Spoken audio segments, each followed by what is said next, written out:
Welcome to 99 TV. నేను బ్రహ్మనాయుడు. ఇకపోతే జనంలోకి జనసేన అని. అవును, మీరు వింటుంది నిజమే. ఇక జనసేన అధినేత జనంలోకి వెళ్ళనున్నారు. ఆంధ్రప్రదేశ్లో కూటమి ఏర్పడటానికి ప్రధానమైనటువంటి కారకుడైన ఎప్పుడైతే చంద్రబాబు నాయుడు గారిని ఆనాడు వైఎస్ఆర్ కాంగ్రెస్ పార్టీ జగన్మోహన్ రెడ్డి గారి ప్రభుత్వం అరెస్ట్ చేసి అక్రమంగా అన్యాయంగా జైల్లో పెట్టిందో, రాజమండ్రి సెంట్రల్ జైల్లో చంద్రబాబు గారితో ములాఖాత్ అయి బయటకు వచ్చిన వెంటనే మేము తెలుగుదేశం కలిసే వెళ్తున్నాం, బీజేపీ కూడా మాతో వస్తుందని ఆశిస్తున్నాను, బీజేపీని ఒప్పించి నేను తీసుకొని వస్తాను, సో పొత్తులో వెళ్తున్నాం, పోటీ చేస్తున్నాం, జగన్మోహన్ రెడ్డిని అధికారం నుంచి దించుతున్నాం అని ఒక స్టేట్మెంట్ ఇచ్చాడు. ఆయన చెప్పాడు, చేశాడు, అందులో డౌట్ లేదు. అయితే ఉప ముఖ్యమంత్రిగా ఆయన బాధ్యతలు స్వీకరించిన తర్వాత పవన్ కళ్యాణ్ గారు ప్రజలతోటి మమేకం అవ్వటం లేదు అనేటువంటిది చాలాగా పెద్ద ఎత్తున పార్టీలో నడుస్తున్న చర్చ. అంటే ప్రత్యేకించి చెప్పాలంటే ప్రజల కన్నా కూడా కార్యకర్తలతోటి, జనసేన కార్యకర్తలతోటి ఆయన ఎక్కువగా కలవటం లేదు. ఆయన దగ్గరకు వచ్చినటువంటి సహాయం కోసం ఎవరు వచ్చినా సహాయం చేస్తున్నాడు. ఆయన శాఖ మీద పట్టు పెంచుకునేటువంటి ప్రయత్నం చేస్తున్నాడు. ఆయన పంచాయతీరాజ్ శాఖ మంత్రిగా, ఉప ముఖ్యమంత్రిగా పెద్ద ఎత్తున ఆయన శాఖల మీద సమీక్షలు నిర్వహిస్తూ రాష్ట్ర ప్రజల బాగోగుల కోసం, రాష్ట్ర అభివృద్ధి కోసం ఆయన పనిచేస్తూ ఉన్నాడు. అదేవిధంగా దానితో పాటు ప్రత్యేకించి కార్యకర్తలతో ఆయన కలవలేకపోతా ఉన్నాడు. సో ఇంకా సామాన్య ప్రజానీకాన్ని కూడా కలిసేటువంటి పరిస్థితులు చాలా తక్కువ ఉన్నాయి. సో ఆయన ఆ విధంగా కలిస్తేనే బాగుంటుంది. అదేవిధంగా తన పార్టీని ఆయన బలోపేతం చేసుకోవటం లేదు. ప్రత్యేకించి గత ఎన్నికల్లో మరి తనకు బలం ఉన్నప్పటికీ కూడా, బలమైన సామాజిక వర్గం తన వెనక నడిచినప్పటికీ కూడా పెద్దన పాత్ర పోషించి కేవలం 21 స్థానాలు మాత్రమే తాను తీసుకున్నాడు. 1/3 నామినేటెడ్ పదవులు తీసుకుంటా అన్నాడు, కానీ అవి కూడా త్యాగం చేసేసాడు. కేవలం 10% మాత్రమే ఆయన నామినేటెడ్ పదవులు తీసుకున్నారు జనసేనకి. సో కాబట్టి ఇదే విధంగా కనుకుంటే జనసేన పార్టీ భవిష్యత్తులో ఇబ్బంది పడుతుందని చెప్పేసి రకరకాలుగా చాలామంది చర్చించుకుంటా ఉన్నారు. కానీ వాటన్నిటికీ ఫుల్ స్టాప్ పెడుతూ, వాటన్నిటికీ చెక్ పెడుతూ జనంలోకి రానున్నారు జనసేన అని. అవును, సెప్టెంబర్ నుంచి జనసేన అధినేత పవన్ కళ్యాణ్ గారు రాష్ట్ర వ్యాప్తంగా పర్యటనలు కూడా నిర్వహించనున్నారు. వివిధ జిల్లాల్లో ఆయన పర్యటన చేయబోతున్నారు. జిల్లాలకు సంబంధించి జిల్లా అధ్యక్షులను మార్చబోతున్నారు. ఇప్పటి వరకు చాలా జిల్లాలలో మరి ఉన్నటువంటి అధ్యక్షులకు సంబంధించి చాలా మార్పులు చేర్పులు జరగబోతూ ఉన్నాయి. అదేవిధంగా నియోజకవర్గాలకి పాయింట్ ఆఫ్ కాంటాక్ట్, పిఓసి అనేటువంటి ఒక పేరుతోటి ఎన్నికలకు ముందు చాలా నియోజకవర్గాల్లో పిఓసీలని ఆయన నియమించారు. ఇప్పుడు వాళ్ళల్లో కూడా మార్పులు చేర్పులు జరగబోతూ ఉన్నాయి. దాదాపు 70 నియోజకవర్గాలు ఆయన సర్వే చేసి 50 నియోజకవర్గాలు జనసేన పార్టీకి బాగా పట్టున్న నియోజకవర్గాలు అని చెప్పేసి ఆయన ఐడెంటిఫై చేసుకొని ఆ 50 నియోజకవర్గాల్లో బలమైనటువంటి నేతలను, బలమైనటువంటి వ్యక్తుల్ని అక్కడ ఇన్ఛార్జీలుగా నియమించున్నారు. ఇక పిఓసి అనేటువంటి పదానికి కాలం చెల్లనుంది. పాయింట్ ఆఫ్ కాంటాక్ట్ ప్లేస్లో మళ్ళీ జనసేన పార్టీ ఇన్ఛార్జ్ అనే పదం రానుంది. సో అధికారికంగా వివిధ నియోజకవర్గాల్లో జనసేన పార్టీకి చెందినటువంటి ఇన్ఛార్జీలను ఆయన నియమించనున్నారు. అదేవిధంగా వివిధ జిల్లాలకు సంబంధించి జిల్లా అధ్యక్షులుగా ఉన్నటువంటి వ్యక్తుల్లో చాలా మందిలో కీలకమైనటువంటి మార్పులు చేయబోతున్నారు. చాలా మార్పులు చేర్పులు జరగబోతూ ఉన్నాయి. కొత్త జిల్లా అధ్యక్షులు రానున్నారు, నియోజకవర్గాలకి కొత్త ఇన్ఛార్జీలు రానున్నారు, జిల్లాలకు కొత్త జిల్లా అధ్యక్షులు రానున్నారు. ఇక జనసేన పార్టీ బలోపేతం కానుంది. తెలుగుదేశం పార్టీతో సమానంగా జనసేన పార్టీ రాష్ట్ర వ్యాప్తంగా బలోపేతం కానుంది. ఈ క్రమంలో భాగంగా గతంలో కాంగ్రెస్ పార్టీలో ఎమ్మెల్యేలుగా పనిచేసినటువంటి కొంతమంది నిజాయితీ పరులను, అదేవిధంగా వైఎస్ఆర్ కాంగ్రెస్ పార్టీలో ఉన్నటువంటి కొంతమంది నిజాయితీ పరులు రాజకీయ నాయకులు ఎవరైతే ఉన్నారో వారిని ఫిల్టర్ చేసుకొని, తమ పార్టీలోకి వస్తానన్నటువంటి వ్యక్తులను ఫిల్టర్ చేసుకొని జాయిన్ చేసుకొని కొంతమందికి నియోజకవర్గానికి సంబంధించి ఇన్ఛార్జీల బాధ్యతలు కూడా అప్పచెప్పనున్నారంట. అదేవిధంగా జనసేన పార్టీలో కొంతమంది ఎవరైతే ఇప్పటివరకు కీలకంగా వ్యవహరించి ఎన్నికల ముందు వరకు కాస్త స్తబ్దుగా ఉన్నారో వాళ్ళని కూడా బుజ్జగించి కొంతమందిని మార్పులు చేర్పులు చేసేటువంటి అవకాశాలు కూడా స్పష్టంగా కనపడతా ఉన్నాయి.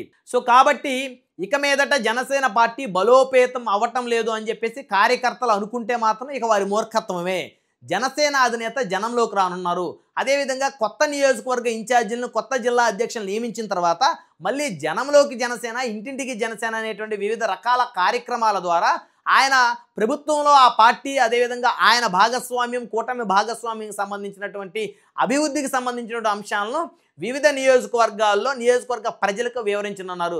సో అంటే జనసేన పార్టీ రానున్న ఎన్నికల్లో 50కి పైగా నియోజకవర్గాల్లో ఖచ్చితంగా పోటీ చేస్తుందనేటువంటి ఒక ఇండికేషన్ ఇస్తున్నాడు.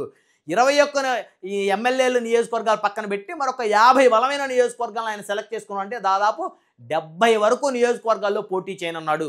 ఎందుకంటే బైఫర్కేషన్ అంటే నియోజకవర్గాల పునర్విభజన జరిగిన తర్వాత ఇప్పుడు ఉన్నటువంటి ఆంధ్రప్రదేశ్లో 175 నియోజకవర్గాలు గాను మరొక 50 నియోజకవర్గాలు కొత్తగా ఉన్నాయి. అంటే దాదాపు 225 నియోజకవర్గాలు కానున్నాయి ఒక ఆంధ్రప్రదేశ్ రాష్ట్రంలో అసెంబ్లీ నియోజకవర్గాలు. సో దాదాపు దాంట్లో 70 నియోజకవర్గాలు జనసేన పార్టీ పోటీ చేసేటువంటి అవకాశం ఉంది. సో మిగిలినటువంటి 150 నియోజకవర్గాలు ఏవైతే ఉన్నాయో ఆ 150 నియోజకవర్గాలకు సంబంధించి తెలుగుదేశం పార్టీ అదేవిధంగా బీజేపీ పోటీ చేసేటువంటి అవకాశం ఉంది. సో జనసేన పార్టీ 50 నుంచి 70 స్థానాలు పోటీ చేసేటువంటి అవకాశం చాలా స్పష్టంగా ఉంది. కాబట్టి ఆయన దాదాపు 7.5 కావస్తుంది కాబట్టి ప్రభుత్వం ఏర్పాటై సో తాము చేసినటువంటి కార్యక్రమాలు ప్రజలకు తాము చేసినటువంటి సేవ సర్వీసు మంచి అవన్నీ కూడా ప్రజల్లోకి వెళ్ళాలంటే నియోజకవర్గాలు ఇన్ఛార్జీలు బలంగా ఉండాలి. ఇప్పుడు చాలా నియోజకవర్గాలు తెలుగుదేశం పార్టీ ఎమ్మెల్యేలు ఉన్నటువంటి నియోజకవర్గాలు బలహీనమైనటువంటి జనసేన ఇన్ఛార్జీలు ఉన్నారు.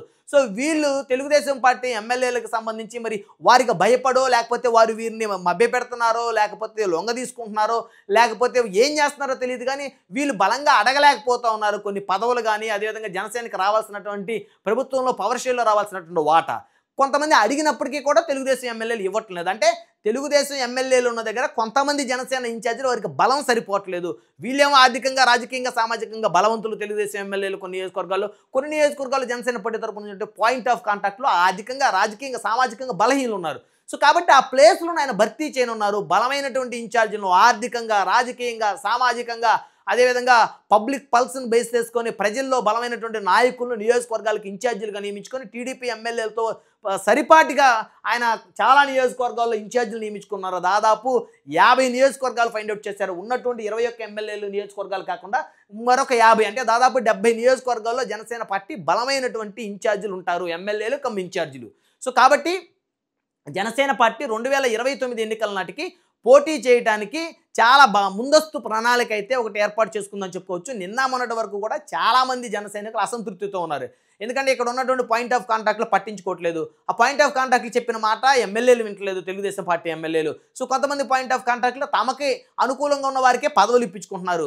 కొంతమంది తెలుగుదేశం పార్టీ ఎమ్మెల్యేలు తమకు అనుకూలంగా ఉన్న జనసేన వాళ్ళకి నామినేటెడ్ పదవులు అవకాశం కల్పించి అవి జనసేన ఖాతాలో వేస్తున్నారు. సో ఇవన్నీ కూడా చిందరబందరగా ఉన్నటువంటి సమస్యలు నియోజకవర్గాల్లో. సో వీటికి ఒక్కటే పరిష్కారం, బలంగా ఎమ్మెల్యే సీటు కోసం పోరాటం చేసేటువంటి ఫైట్ చేసేటువంటి అన్ని విధాల అంగబలం అర్ధబలం ఉన్నటువంటి నాయకులను తెచ్చి జనసేన పార్టీ నియోజకవర్గ ఇన్ఛార్జీలుగా పెడితేనే ఈ సమస్యలకు పరిష్కారం దొరుకుతుంది.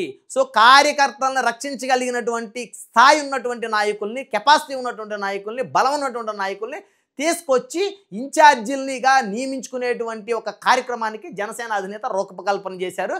సెప్టెంబర్ నుంచి ఆయనే జిల్లాల పర్యటనకి వెళ్ళనున్నారు. జిల్లాల పర్యటన వెళ్ళే క్రమంలో కొత్త వ్యక్తుల్ని జిల్లా అధ్యక్షులుగా, అంటే ఉన్న జిల్లా అధ్యక్షులు దాదాపు 70% జిల్లా అధ్యక్షుల్లో మార్పు ఉంటుంది.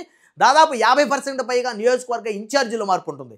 చాలా నియోజకవర్గాల్లో పాయింట్ ఆఫ్ కాంటాక్ట్ పేరుతో మాత్రమే ఉన్నారు కాబట్టి ఇన్ఛార్జీలు. సో పాయింట్ ఆఫ్ కాంటాక్ట్ అనేటువంటి ఆ యొక్క ఆ టెర్మినాలజీని పక్కన పెట్టేసి మళ్ళీ నియోజకవర్గ ఇన్ఛార్జి అనేటువంటి ఒక పేరుతోటి మళ్ళీ కొత్త వ్యక్తులను తీసుకొని వచ్చేటువంటి ఒక కార్యక్రమానికి ఆయన అయితే శ్రీకారం చుట్టినట్టు తెలుస్తుంది. సో కాబట్టే జనంలోకి జనసేనాని. సో ఆయన కనుక పర్ఫెక్ట్గా 70 నియోజకవర్గాల్లో కనుక ప్లాన్ చేసుకుంటే ఖచ్చితంగా అసంతృప్తులు, కూటమిలో అసంతృప్తులు ఇప్పటివరకు కూడా చాలామంది జనసేన కార్యకర్తలు అంటే తెలుగుదేశం కోసమే మనం పనిచేస్తున్నామా, మనం వారికి ఓట్లు వేసి బానిసల్లా కూర్చున్నాం, వాళ్ళేమో మన మీద పెత్తనం చేస్తున్నారు, కనీసం మన యొక్క సమస్యలు కూడా వాళ్ళు వింటలేదు, సమస్యలు వినకపోగా సహాయం చేయకపోగా కనీసం గౌరవం కూడా ఇవ్వట్లేదని అసంతృప్తితో ఉన్నటువంటి జనసేన పార్టీ క్యాడర్ మొత్తం కూడా ఇప్పుడు ఈ చర్యతోటి వాళ్ళందరూ కూడా అసంతృప్తి నుంచి బయటకు వచ్చేసి జనసేన అని వెనక నడిచేటువంటి అవకాశాలు స్పష్టంగా ఉంటాయి. సో అవి ఉండాలంటే ఇప్పుడు ఈయన ఏదైతే ఒక ముందస్తు ప్రణాళిక రచిస్తున్నాడో సెప్టెంబర్ నుంచి ఆయన నియోజకవర్గాలు అదేవిధంగా జిల్లాల పర్యటన అనుకున్నాడో అవన్నీ కూడా పర్ఫెక్ట్గా జరిగితే ఖచ్చితంగా ఆయనకు ఉన్నటువంటి ఫ్యాన్ ఫాలోయింగ్, ఆయన సామాజిక వర్గానికి ఉన్నటువంటి ఓటు పర్సంటేజ్, అదేవిధంగా వివిధ సామాజిక వర్గాలు ఆయనకు ఉన్నటువంటి ఫ్యాన్ ఫాలోయింగ్ ఇవన్నీ కూడా కలిసి ఖచ్చితంగా బలమైనటువంటి రాజకీయ పార్టీగా జనసేన పార్టీ రూపాంతరం చెందనుంది. సో ఇదే కనుక పర్ఫెక్ట్గా జరిగితే రానున్నటువంటి ఎన్నికలకు సంబంధించి ముందుగానే పవన్ కళ్యాణ్ గారు 2.5 సంవత్సరం ముఖ్యమంత్రి అనేటువంటి ఒక అనౌన్స్మెంట్ చేసి మరి కూటమి పార్టీలు మరి ఎన్నికలకు వెళ్ళేటువంటి అవకాశం అయితే చాలా స్పష్టంగా అయితే అర్థమవుతుంది. సో చూద్దాం మరి సెప్టెంబర్ నుంచి జనంలోకి వెళ్ళడానికి రూపకల్పన చేసుకున్న జనసేనాని వెళ్తాడా మళ్ళీ లేకపోతే ఏమైనా బ్రేకులు పడతాయా?